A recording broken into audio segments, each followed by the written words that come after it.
क्या आप जानते हैं कि परमेश्वर ने इंसान को क्यों बनाया? ऐसा क्या हुआ स्वर्ग में कि परमेश्वर ने इंसान को बना डाला? क्या आपको पता है कि आप इस धरती पर किस काम के लिए भेजे गए हैं? सदियों से लोग यही जानने की कोशिश करते आए हैं कि इंसान कहां से आया, इंसान को किसने बनाया, आखिर इंसान का इस धरती पर क्या मकसद है? क्या पैदा होना, पैसा कमाना, शादी करना, बच्चे पैदा करना, फिर मर जाना, क्या यही इंसान के जीने का मकसद है? इस बात का जवाब सिर्फ वही दे सकता है जिसने इंसान को बनाया हो, और इसके बारे में सिर्फ बाइबल में ही गहराई से लिखा है। ये बात उस समय की है जब परमेश्वर के दूत परमेश्वर की आराधना करते थे और उनका लीडर लूसीफर आराधना करने में उनकी अगुवाई करता था। अब लूसीफर के दिल में घमंड आया और उसने परमेश्वर के खिलाफ पाप किया और उसे स्वर्ग से निकाल दिया गया। लूसीफर को अब शैतान के नाम से जाना जाता है। लूसीफर कौन था और क्या करता था, इसके बारे में यहेजकेल अध्याय 28 उसकी 13 आयत में लिखा है, तू परमेश्वर की अदन नामक बारी में था, तेरे पास आभूषण, मानिक, पदराग, हीरा, फिरोजा, सुलेमानी मणि, यशब, नीलमणि, मरकद और लाल सब भांति के मणि और सोने के पहरावे थे। तेरे डफ और बांसुलियां तुझी में बनाई गई थी। जिस दिन तू सिरजा गया था उस दिन वे भी तैयार की गई थी। यशाया अध्याय 14 उसकी 11 आयत में लूसीफर के लिए लिखा है कि तेरा वैभव और तेरी सारंगियों का शब्द अधोलोक में उतारा गया है। ये वचन बताता है कि जब लूसीफर को बनाया गया था तब सभी साज उसके अंदर बनाए गए थे। बांसुली, डफ, तार वाले बाजे, वायलिन, हार्प, गिटार, ड्रम्स, हर एक साज उसके शरीर में था। ऐसा क्यों? क्योंकि वो एक आराधक था, वो एक वर्शिप लीडर था। वो परमेश्वर की आराधना करता था और दूसरे दूतों की आराधना में अगुवाई करता था। पर उसने अपने मन में घमंड किया और उसके घमंड के कारण उसे स्वर्ग से निकालकर धरती पर फेंक दिया गया। यशाया अध्याय 14 उसकी 12 आयत में लिखा,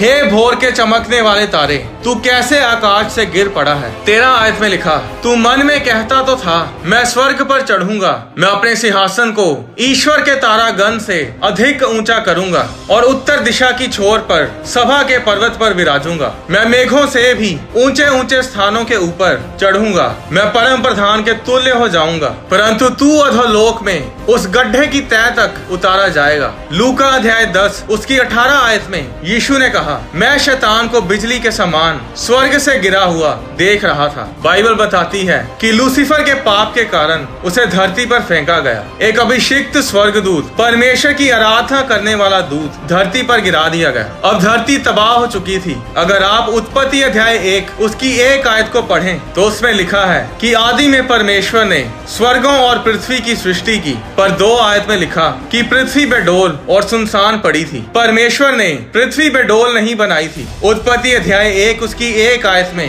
परमेश्वर ने सब कुछ सुंदर बनाया था। पर उत्पत्ति अध्याय 1 उसकी 1 आयत और 2 आयत के बीच वो समय था जब लूसीफर को धरती पर गिराया गया और तब धरती तबाह हुई, बेडोल हुई। पर फिर एक दिन परमेश्वर धरती पर आता है और सब कुछ दोबारा से बनाना शुरू करता है। 3 आयत में लिखा, जब परमेश्वर ने कहा उजाला हो तो उजाला हो गया, और इस तरह परमेश्वर बोलता गया और सब कुछ होता गया। परमेश्वर ने पेड़, पौधे, फलदायी वृक्ष, सूर्य, चंद्रमा, तारागण को भी बनाया। फिर परमेश्वर ने जल में रहने वाले जीवित प्राणियों को बनाया, पक्षी, घरेलू पशु और रेंगने वाले जंतु, हर प्रकार के जानवरों को बनाया। और परमेश्वर ने देखा कि सब अच्छा है। और 6वें दिन परमेश्वर धरती पर घूम रहा है। और जरा सोचो कि शैतान बोला होगा कि हाँ, अब कौन तेरी आराधना करेगा, कौन तेरी स्तुति करेगा, कौन तुझे महिमा देगा, कौन है तेरा वर्शिप लीडर। अब परमेश्वर नीचे झुका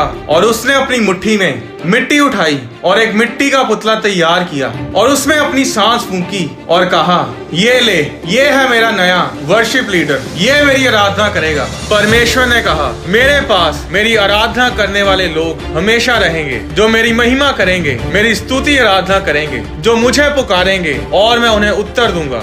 और हाँ सुन, ये मिट्टी का पुतला जिसमें मैंने अपनी सांस को फूंका है, जिसमें मैंने अपनी आत्मा को फूंका है, ये तेरा सर कुचलेगा। और आज भी परमेश्वर ढूंढता है उन सच्चे आराधकों को, उन ट्रू वर्शिपर्स को, जो परमेश्वर की महिमा, उसकी स्तुति आराधना करें और शैतान को शर्मिंदा करें। शैतान यानी लूसीफर हमेशा से चाहता था कि सब परमेश्वर को छोड़कर शैतान की आराधना करें। मत्ती अध्याय 4 उसकी 8 आयत में लिखा, फिर इब्लीस यानी शैतान यीशु को एक बहुत ऊंचे पहाड़ पर ले गया और सारे जगत के राज्य और उसका वैभव दिखाकर उससे कहा, यदि तू गिर कर मुझे प्रणाम करे, मेरी आराधना करे, तो मैं ये सब कुछ तुझे दे दूंगा। शैतान को अपनी आराधना करवाने की इतनी धुन सवार है कि उसने परमेश्वर के बेटे तक को भरमाना चाहा कि तू गिर कर मेरी आराधना कर। शैतान पहले एक अभिषिक्त स्वर्गदूत था, वो एक वर्शिप लीडर था, पर उसे स्वर्ग से निकाल दिया गया। और आज शैतान का यही मकसद है कि आपको परमेश्वर की आराधना करने से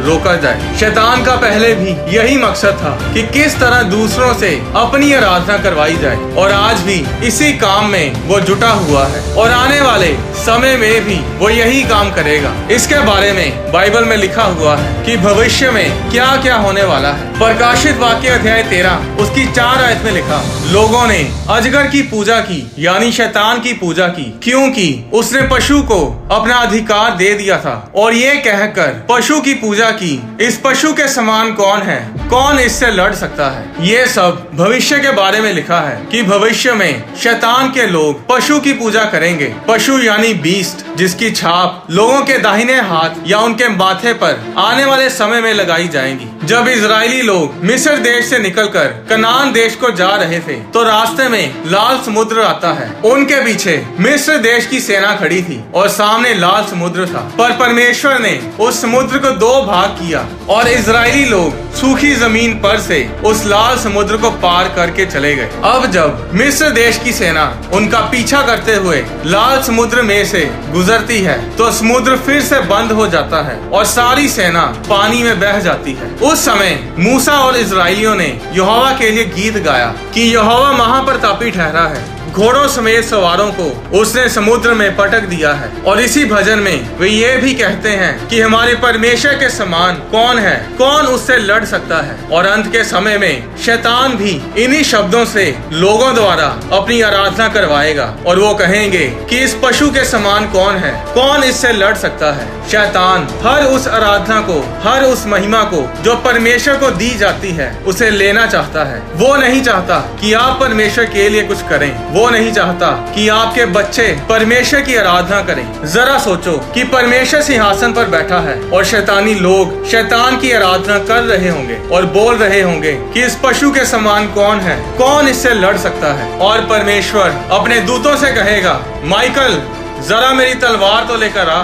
और परमेश्वर उस पशु और झूठे भविष्यद्वक्ता को आग की झील में डालेगा और बाकी बचे सब शैतानी लोगों को अपनी तलवार से नष्ट करेगा। और शैतान भी अंत में आग की झील में डाल दिया जाएगा, जहाँ पर वो रात दिन पीड़ा में युगानुयुग तड़पता रहेगा। शैतान को अगर किसी चीज से जलन होती है, तो वो आपको परमेश्वर की आराधना करते देख कर होती है, क्योंकि वो एक समय पर परमेश्वर की आराधना करता था। क्या आप जानते हैं कि परमेश्वर ने आपके शरीर को भी एक साज ही बनाया है, एक म्यूजिकल इंस्ट्रूमेंट की तरह बनाया है। जिस तरह लूसीफर के शरीर के अंदर फूंक मारकर बजाने वाले साज थे, परकशन वाले साज थे, उसी तरह परमेश्वर ने इंसान के शरीर को भी एक साज की तरह बनाया है। आपके हाथ, आपकी आवाज एक साज ही है। आपके गले के अंदर कॉर्ड्स हैं, जिन्हें वोकल कॉर्ड्स कहा जाता है। ऐसी कोई आवाज नहीं है जो इंसानी शरीर निकाल नहीं सकता। अगर आपने बीट बॉक्सिंग, एकापेला करते लोगों को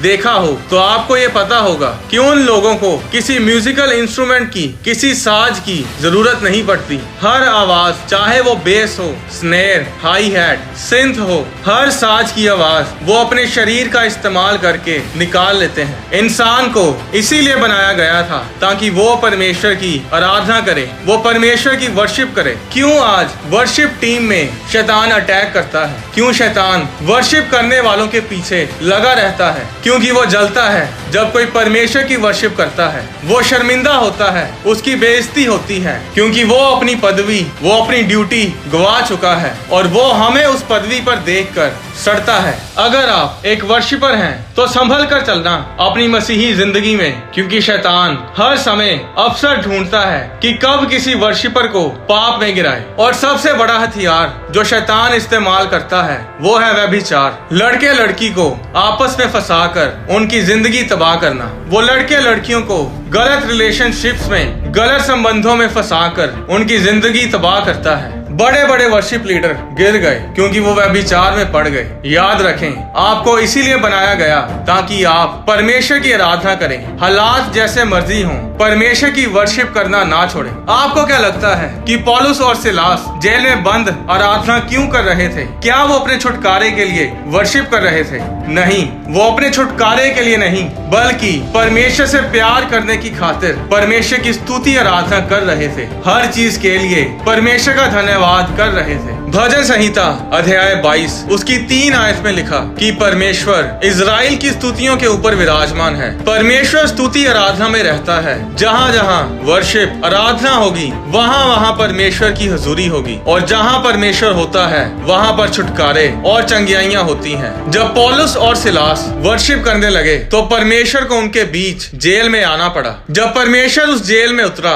तो उनके बंधन खुल गए। इसके लिए उन्होंने प्रार्थना नहीं की थी कि परमेश्वर हमें छुड़ा, क्योंकि अगर उन्होंने जेल से रिहाई के लिए प्रार्थना की होती तो वो जेल के दरवाजों के खुलने पर वहाँ पर खड़े नहीं रहते बल्कि झट से भाग जाते। पर वो कहीं नहीं गए और आराम से अपनी जेल के कमरे में बैठे रहे। आज लोग चाहते हैं कि वो अपनी समस्याओं से आजाद हों, अपनी बीमारी से चंगे हों, उन्हें प्रमोशन मिले, पैसे में बरकत आए, कारोबार में तरक्की मिले, बच्चे की आशीष मिले, पर वो आराधना नहीं करते और इसीलिए उनके जीवन में आशीष नहीं आती, छुटकारा नहीं आता, क्योंकि परमेश्वर उन्हें नहीं बल्कि वर्शिपर्स को ढूंढता है। अगर आप वर्शिप नहीं करते तो आप प्रॉफिट नहीं बन सकते, पास्टर नहीं बन सकते, आप एक सफल बिजनेसमैन नहीं बन सकते, आप एक सफल पति, पत्नी, पिता नहीं बन सकते। अगर आप अपनी मंजिल को पाना चाहते हैं, अगर आप अपनी जिंदगी को ऊंचे लेवल पर देखना चाहते हैं तो ये वर्शिप किए बिना नहीं होगा। एक स्टूडेंट अगर परमेश्वर की वर्शिप नहीं करता